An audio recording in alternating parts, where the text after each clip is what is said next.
Hello everyone, welcome to concept decoder. तो irrigation engineering के जो हम चैप्टर 1 को कवर किए हैं, उस चैप्टर 1 के कुछ मल्टीपल चॉइस क्वेश्चन हैं जो कि प्रीवियस ईयर एग्जाम में पूछे गए हैं और आने वाले एग्जाम के लिए बहुत इंपॉर्टेंट है। तो जो भी हम कॉन्सेप्ट अभी तक पढ़े हैं उसको अप्लाई करके इन क्वेश्चनों को फॉलो करते हैं। तो चलिए शुरू करते हैं। पहला क्वेश्चन क्या है, आपको स्क्रीन पे शो हो रहा होगा, तो हो सके तो आप वीडियो को पॉज कीजिए और फिर इसके बाद क्वेश्चन को अपने से अटेम्प्ट कीजिए। इससे क्या होगा, आपको आइडिया लग जाएगा कि हमने जो कॉन्सेप्ट पढ़े हैं क्या रियल में हमसे बन रहे हैं कि नहीं बन रहे हैं। इन चीज़ों का आपको आइडिया लग जाएगा। तो चलिए पहले क्वेश्चन को हम पढ़ते हैं। Which which technique of water distribution in farms is also called trickle irrigation. तो खेत में पानी देने के किस टेक्निक को हम ट्रिकल इरिगेशन कहते हैं। फिर सुनो, खेत में पानी देने की खेत में पानी देने की किस टेक्निक को हम ट्रिकल इरिगेशन कहते हैं। तो आपको पता ही है, इसमें आपको चार ऑप्शन दिए हैं: water flooding, sprinkler flooding, drip irrigation और free flooding. Water flooding irrigation में क्या होता है, चारों ऑप्शन को थोड़ा सा देख लेते हैं। वाटर फ्लडिंग में क्या होता है कि जो हमारे पास टोटल लैंड होती है, उस टोटल लैंड को हम क्या करते हैं, उस टोटल लैंड को हम नंबर ऑफ किसमें नंबर ऑफ स्ट्रिप में डिवाइड कर देते हैं। नंबर ऑफ स्ट्रिप में डिवाइड कर देते हैं, जैसे इस तरीके की स्ट्रिप में डिवाइड कर दिए, ठीक है। और फिर क्या करते हैं, उन स्ट्रिप में पानी को छोड़ते हैं। यहाँ से आपका डिस्चार्ज आता है और फिर इन स्ट्रिप में पानी को हम छोड़ते हैं, ठीक है। इस तरीके से कुछ रहता है। ये होता है आपका बॉर्डर फ्लडिंग इरिगेशन। जबकि स्प्रिंकलर में क्या होता है, फव्वारे होते हैं जिसके थ्रू एयर में पानी छोड़ा जाता है और वो पानी खेत में जाता है। जो जो मिट्टी इरोडेबल होती है, टोपोग्राफी इरेगुलर होती है, लो फिल्ट्रेशन रेट होता है, उसके लिए आपका स्प्रिंकलर फ्लडिंग बेटर होता है। अच्छा, ड्रिप इरिगेशन सिस्टम में क्या होता है, ड्रिप इरिगेशन सिस्टम में जैसे ये आपके ट्री है ना, ये आपके ट्री हैं, पौधे हैं और ये इसके जड़ें हैं। तो पौधों के जड़ों के पास पानी दिया जाता है, एक नेटवर्क होता है, इसका कॉन्सेप्ट आपको हम बता चुके हैं।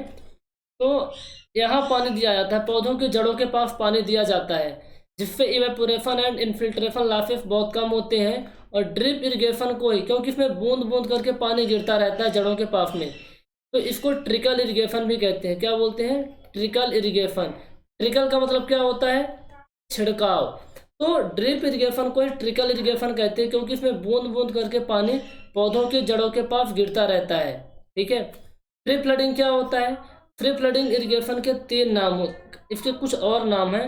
इसको बोलते हैं फ्लड इरिगेशन। क्या बोलते हैं, फ्लड इरिगेशन। इसको बोलते हैं ऑर्डिनरी फ्लडिंग, ऑर्डिनरी फ्लडिंग। और क्या बोलते हैं, वाइल्ड फ्लडिंग। क्या बोलते हैं, वाइल्ड फ्लडिंग।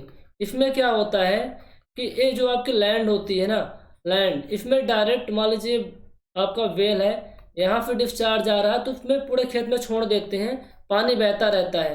ये रोलिंग, जो लैंड का नेचर, जिस जमीन का नेचर रोलिंग होता है, उसके लिए अपन फ्री फ्लडिंग करते हैं। फ्री फ्लडिंग करते हैं, इसमें मेरा कोई कंट्रोल भी नहीं होता, पानी बहता रहता है। तो क्वेश्चन नंबर 1 का जो आंसर है वो होगा आपका ड्रिप इरिगेशन। तो पानी देने की जो विधि होती है ना, पानी देने की जो मेथड होती है, उसमें ड्रिप इरिगेशन को ही हम क्या कहते हैं, ट्रिकल इरिगेशन कहा जाता है, ठीक है। अगले क्वेश्चन की तरफ मूव करते हैं। अगला क्वेश्चन आपका है, क्वेश्चन को आप रीड कीजिए क्या लिखा हुआ है।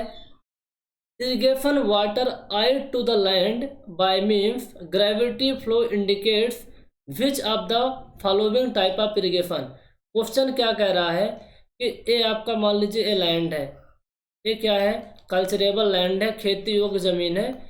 इसमें आपको क्या करना है, ये बहुत सारे क्रॉप्स लगे हुए हैं, यहाँ पानी लाना है। क्या करना है, पानी लाना है। तो इसमें जो पानी आ रहा है, इस खेत में जो पानी आ रहा है, अंडर द ग्रेविटी आ रहा है, अंडर द ग्रेविटी आ रहा है। तो आपको पता है अंडर द ग्रेविटी किससे पानी आता है, कैनाल से। किससे आता है, कैनाल से।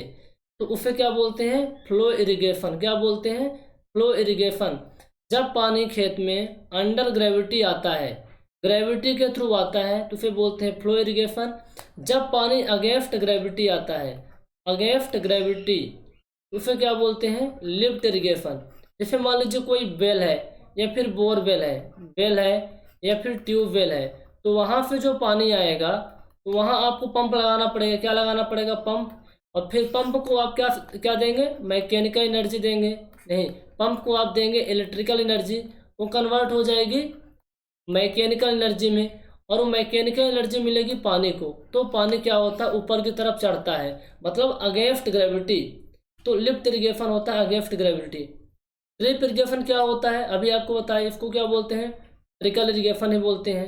स्प्रिंकलर इरिगेशन क्या होता है, ये आपको हम बता चुके हैं। अच्छा, आप में से जो वीडियो को देख रहे हैं, आप कमेंट करके बताइए कि स्प्रिंकलर इरिगेशन का डिसएडवांटेज क्या होता है।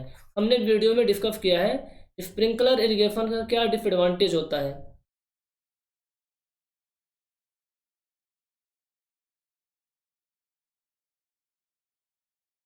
अगला क्वेश्चन आपका है question number 3, in which method water is spread in the air simulating rainfall. किस मेथड में हम पानी को एयर में क्या करते हैं, स्प्रेड करते हैं, एयर में स्प्रेड करते हैं, जैसे कि वर्षा होती है उस टाइप से।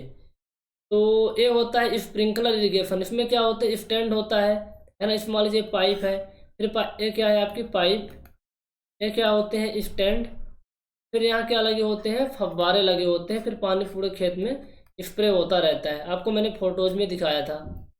ड्रिप इरिगेशन समझ में आ गया। लिफ्ट इरिगेशन क्या होता है, अगेंस्ट ग्रेविटी, और फ्लो इरिगेशन क्या होता है, अंडर ग्रेविटी। ये दोनों टाइप होते हैं किसके, सरफेस इरिगेशन के, किसके, सरफेस इरिगेशन के, सरफेस इरिगेशन के।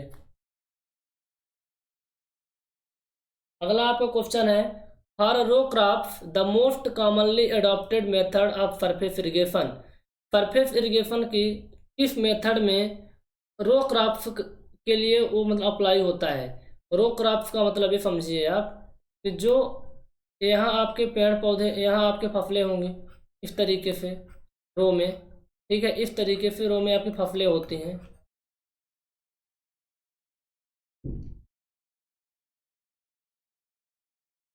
ठीक है, फिर हम क्या करते हैं, इन रो के बीच में, इन रो के बीच में क्या करते हैं, ये आपकी पाइप लगा देते हैं जहाँ से पानी जाता है, जहाँ से इन फसलों को क्या मिलता है, पानी मिलता है। तो किसमें होता है ऐसा, इसमें होता है फरो इरिगेशन में। किसमें होता है, फरो इरिगेशन में। होता क्या है कि ये नैरो फील्ड डिचेस होते हैं। ये क्या होते हैं, नैरो फील्ड डिचेस बोलते हैं इसको, या फिर इसको आप बोल सकते हैं चैनल, नैरो चैनल होते हैं, जिनके थ्रू पानी कहाँ जाता है, यहाँ जाता रहता है, यहाँ पानी क्या होता है, जाता रहता है।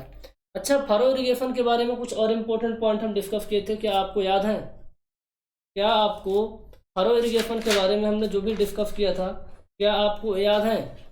इससे क्या होता है कि केवल आपको पता है ना, देखो जो मैंने यहाँ पर डायग्राम में बनाया, क्या देखो यहाँ पास केवल यहाँ पानी भर देते हैं, इसमें पानी भर देते हैं, जो नैरो फील्ड डिचेस होती है ना, इसमें अपन क्या करते हैं, पानी भर देते हैं। मैं यहाँ पानी भर के दिखा रहा हूँ, मैंने पानी भर दिया, यहाँ पानी भर दिया। तो ये जो क्रॉप्स हैं, इन क्रॉप्स को पानी कुछ तो डायरेक्टली मिल जाएगा इन्फिल्ट्रेट होकर, और जो पानी यहाँ इन्फिल्ट्रेट कर जाएगा वो पानी आपको कैपिलरी एक्शन के थ्रू, कैपिलरी एक्शन के थ्रू किसको मिल जाएगा, इनकी जो रूट होंगी ना, इनको पानी मिल जाता है। तो for row crops the most commonly adopted method of surface irrigation that is called furrow या फिर कोरुगेशन इरिगेशन मेथड। क्या होती है फरो इरिगेशन मेथड, कुछ नहीं होती, जो रो क्रॉप्स होती है ना, फरो क्या होते हैं, नैरो फील्ड डिचेस होते हैं, which are excavated between the rows of the plants. जो प्लांट्स की रो होती है उनके बीच हम बना देते हैं, पानी भर देते हैं, पानी इनकी जड़ों को इन्फिल्ट्रेट होकर मिलता रहता है। ठीक है, इसमें क्या होता है कि जो बहुत कम एरिया को, ओनली 20 से 25% एरिया ही इरिगेट करते हैं, बाकी का एरिया आपका बच जाता है। इसमें पानी की बहुत बचत होती है, इवेपोरेशन लॉसेस कम होंगे, क्योंकि पूरे खेत में पानी नहीं जा रहा है, पूरे खेत में पानी नहीं जा रहा है तो इवेपोरेशन लॉसेस तो कम होंगे ही। ठीक है, और बेसिकली ये मेथड उन पौधों के लिए उपयोग में लाई जाती है जिनका जिनके जो फ्रूट्स है ना, जिनके फ्रूट्स हैं वो कहाँ, मतलब जिनके फ्रूट्स ज़मीन के पास होते हैं, फिर टमाटर वगैरह, क्योंकि ज़्यादा पानी होगा तो फट जाएंगे, इसलिए यहाँ पानी भर देंगे, अपने बड़ी फलते फूलते रहेंगे। वेव फ्लडिंग क्या होता है? बेसिन फ्लडिंग, इसमें क्या होता है, कुछ नहीं, गड्ढे बना देते हैं, गड्ढों में पानी भर देते हैं। ये फ्रूट ट्रीज के लिए होती है, फ्रूट ट्री लाइक मैंगोज वगैरह के लिए अपनाई जाती है। अच्छा, चेक फ्लडिंग क्या होती है? चेक की बात है, थोड़ा सा हम डिस्कस कर लेते हैं। चेक फ्लडिंग क्या होती है, just a minute. Check flooding is a like a border flooding irrigation, एक मॉडिफाइड वर्जन है बॉर्डर फ्लडिंग इरिगेशन का। इसमें कुछ नहीं करते कि जो आपका खेत होता है इसको और छोटे छोटे स्ट्रिप में डिवाइड कर देते हैं, इसको और छोटे छोटे स्ट्रिप में डिवाइड कर दिया, चैनल रहेगा, फिर यहाँ भी चैनल, यहाँ भी चैनल बना देंगे, और इसको और छोटे छोटे स्ट्रिप में क्या करते हैं, डिवाइड कर देते हैं इस तरीके से। वीडियो में अच्छे से डिस्कस की गई है, आप वहाँ जाके देख लेना। अगला आपका है option number 5, the irrigation method where only 1/5 to 1/2 of the land of surface is wetted by water resulting in less evaporation and less puddling of soil is called. अभी मैंने आपको बताया कि जो फरो इरिगेशन होता है इसमें केवल 20 से 25% एरिया को ही हम इरिगेट करते हैं। क्वेश्चन पूछ रहा है कि ओनली 1/5 to 1/2, ओनली 1/5 मतलब 1/5वां हिस्सा, मतलब बहुत कम हिस्सा है, समझो। तो बहुत कम, ऐसी कौन सी मेथड है सरफेस इरिगेशन की, ऐसी कौन सी मेथड है जिसमें हम ज़मीन को बहुत कम गीला करते हैं, है ना, जो पानी के द्वारा जो ज़मीन होती है बहुत कम वेटेड होती है, गीली होती है, दैट इज फरो इरिगेशन। कौन सी होती है? Furrow irrigation. Sprinkler irrigation is suitable when, जो स्प्रिंकलर इरिगेशन सिस्टम होता है किसके लिए सुटेबल होता है? The land gradient is steep and the soil is easily erodible, उसके लिए कि जिसका लैंड का ग्रेडियंट स्टिप हो और सॉइल इजिली इरोडेबल हो, उसके लिए होता है। The soil is having low permeability, the water table is low, the crops grown have deep roots. देखो इसके आंसर दो हैं। जो स्प्रिंकलर इरिगेशन सिस्टम होता है किस किस के लिए अच्छा होता है? एक तो जिसकी टोपोग्राफी क्या हो, इरेगुलर होती है, क्या होती है, इरेगुलर होती है, उसके लिए होता है। जिस लैंड का नेचर हाईली रोलिंग नेचर का होता है, हाईली रोलिंग नेचर का होता है, उनके लिए भी होता है। जो इरोडेबल सॉइल होती हैं उनके लिए भी होता है ना, जो इरोडेबल सॉइल होती है उनके लिए होता है, और जो जिसकी लो परमेबिलिटी होती है उनके लिए भी होता है। तो दोनों ऑप्शन इनमें से सही हैं। अब ज़्यादा सही कौन होगा, तो आप बी नंबर पे टिक कर सकते हैं।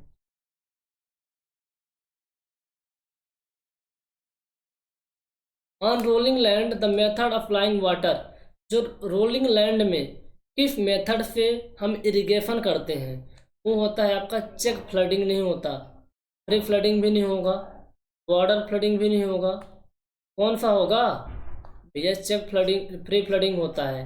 प्री फ्लडिंग का दूसरा नाम क्या होता है? ऑर्डिनरी फ्लडिंग, वाइल्ड फ्लडिंग और फ्लड इरिगेशन। क्या होता है? Flood irrigation. इसमें क्या होता है, ये आपकी क्या है, ये आपकी पूरा लैंड है, यहाँ कहीं से पानी आ रहा है तो पूरे खेत में अपना फ्लो होता रहता है। जिसका हाईली रोलिंग नेचर होता है उसके लिए, है ना। और इसमें क्या होता है कि जो क्रॉप्स है ना उसको आपको पास पास उगाना पड़ता है, क्रॉप्स को क्या करना पड़ता है, पास पास उगाना पड़ता है, क्योंकि पूरे खेत में पानी बहता रहता है पूरा एकदम से। जैसे जंगली जानवर होते हैं ना, जंगल में फिरते रहते हैं, पानी बहता रहता है, तो आपको करना क्या होता है कि पास पास फसलों को उगाना पड़ता है। और फसल को पास पास उगाते हैं तो क्या होता है, हमें इरिगेशन एफिशिएंसी उतनी नहीं मिल पाती, क्योंकि जो सॉइल है ना, सॉइल में एक लिमिट मात्रा में ही न्यूट्रिएंट्स अवेलेबल होते हैं, तो सभी को न्यूट्रिएंट्स प्रॉपर नहीं मिल पाता, समझ रहे हैं। और अनकंट्रोल्ड होता है, इसमें मेरा कोई कंट्रोल नहीं होता। तो पूछ रहा है रोलिंग लैंड के लिए कौन सी मेथड, तो pre flooding method.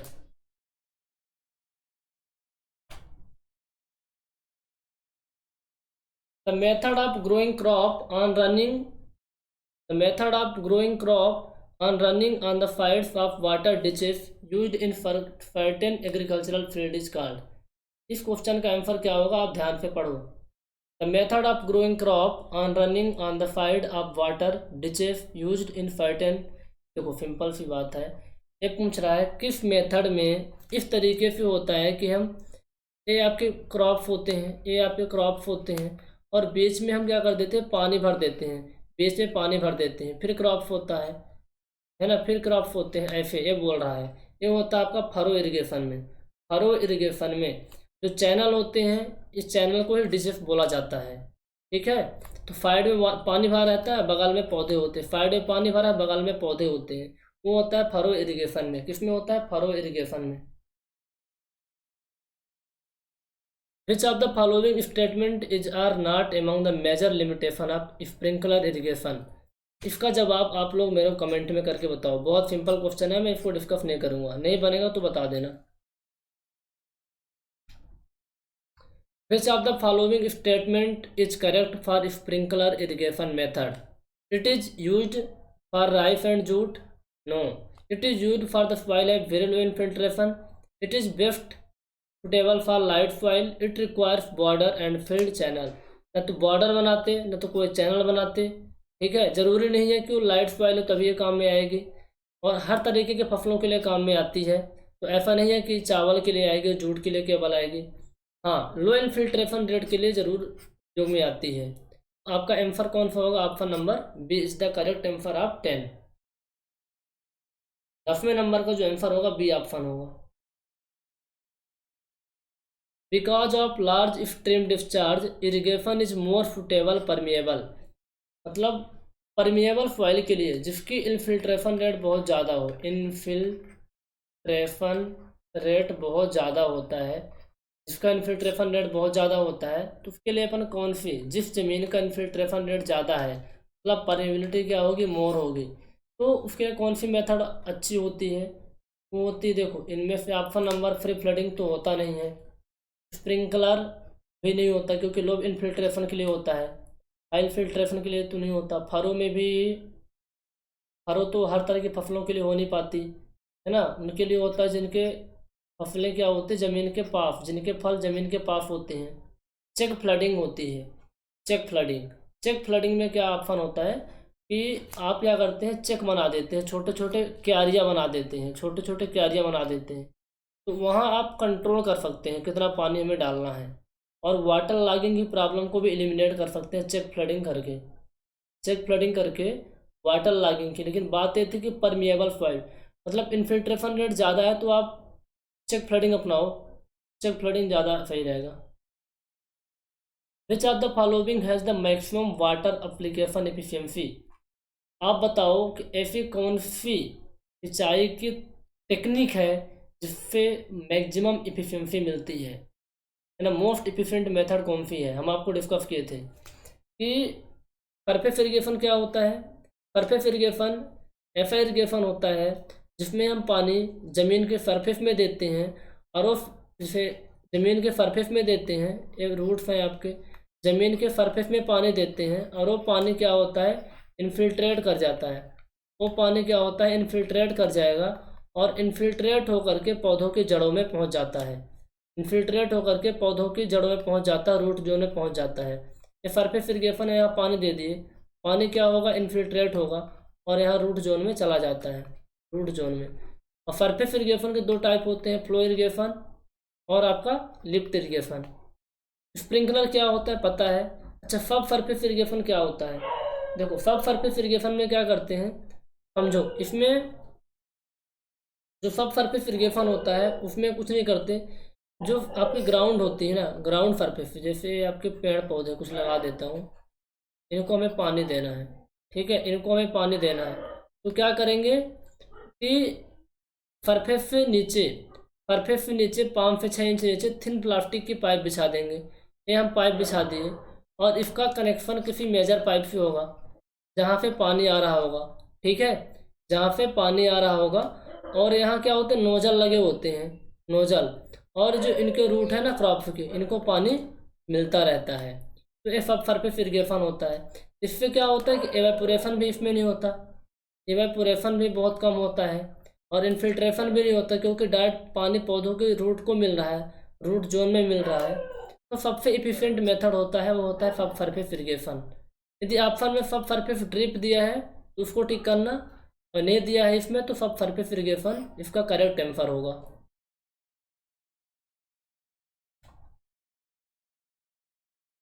Percentage of water available on earth that is feline is. तो इसका आंसर क्या होगा? 97% पानी, जो पानी अवेलेबल है अर्थ में उसका 97% कैसा है? फिलाइन वाटर है। एक बहुत अच्छा क्वेश्चन है, इस क्वेश्चन को आप लोग फटाफट रीड कीजिए, फटाफट रीड कीजिए क्वेश्चन क्या बोल रहा है। बहुत ही अच्छा क्वेश्चन है, इस क्वेश्चन को आपको करना है। वीडियो के अंदर मैंने बताया था जब क्वालिटी ऑफ वाटर के पैरामीटर डिस्कस किए हैं। And identify source of irrigation water, सिंचाई के लिए मैंने कोई सोर्स ऑफ इरिगेशन वाटर देख लिया, इरिगेशन वाटर देखा। Has iron concentration sodium, calcium, magnesium दिया हुआ है, जिनकी यूनिट है मिली इक्विवेलेंट पर लीटर। तो the far of this water is approximately. Question ये बोल रहा है कि भैया हमें सिंचाई करनी थी, ये जो खेत में फसलें हैं इन फसलों की हमको सिंचाई करनी थी, ये फसल है इनकी हमें सिंचाई करनी थी, ये क्या है? क्रॉप्स हैं। तो हमने कोई यहाँ रिवर देखा, इस रिवर से पानी इधर जा रहा है, इस रिवर से पानी इधर जा रहा है, तो एक कैनाल बना दिया और इस कैनाल के थ्रू पानी किसमें जाएगा? अब खेत में सिंचाई हो जाएगी। फिर इस पानी का मैंने सैंपल लिया, इस पानी का सैंपल लिया, कोई सेक्शन एक्स था, तो इस पानी का जो मैंने सैंपल लिया ये आपका इरिगेशन वाटर है, एक कंटेनर में मैंने सैंपल लिया। तो इसमें देखा गया कि सोडियम आयन है, कैल्शियम आयन है और मैग्नीशियम आयन है, जिनकी कंसंट्रेशन दी हुई है। सोडियम आयन कंसंट्रेशन कितनी है? दी है 20, मैग्नीशियम की दी हुई है 8 और कैल्शियम की दी हुई है 10। इनकी कंसंट्रेशन दी हुई है मिली इक्विवेलेंट पर लीटर में। आपको बताना है कि फार कितना होगा। फार का मतलब जानते हैं क्या होता है? Sodium absorption ratio. क्या होता है? Sodium absorption ratio. Sodium ion के कंसंट्रेशन यदि हमको चेक करना है उसके लिए हमको निकालना पड़ता है सोडियम एब्जॉर्प्शन रेशियो। ठीक है, सोडियम एब्जॉर्प्शन रेशियो निकालना पड़ता है। इसका फार्मूला होता है फार इज इक्वल टू होता है आपका sodium ionic concentration upon under root calcium ionic concentration plus magnesium ionic concentration upon 2। तो ये जो भी पैरामीटर आपको इसमें दिख रहे हैं फार्मूले में, इनकी जो यूनिट होती है किसमें होती है? Number of gram equivalent per million और number of milli equivalent per litre. तो यहाँ number of milli equivalent per litre question में दिया हुआ है, तो हमको एज इट इज वैल्यू को पुट करना है, कुछ भी नहीं करना पड़ेगा। फार इज इक्वल टू आपका हो जाएगा, क्या हो जाएगा? सोडियम आयन कंसंट्रेशन 20 दी हुई है, कैल्शियम की 10 दी हुई है और मैग्नीशियम की 8 दी हुई है अपॉन 2। तो कितना हो जाएगा? 10 8 18, 2 में 18, 20 अपॉन अंडर रूट 9, ये आपका आएगा 20 अपॉन 3। आप सॉल्व करेंगे तो 6.67%, 6.67%। तो कौन सा ऑप्शन सही है? Option number B is the correct answer. तो चैप्टर 1 के जितने भी प्रीवियस ईयर क्वेश्चन थे उसको हम कर लिए हैं। इसके अलावा जो भी कहीं आपको डाउट होगा आप बता देना हमें, ठीक है।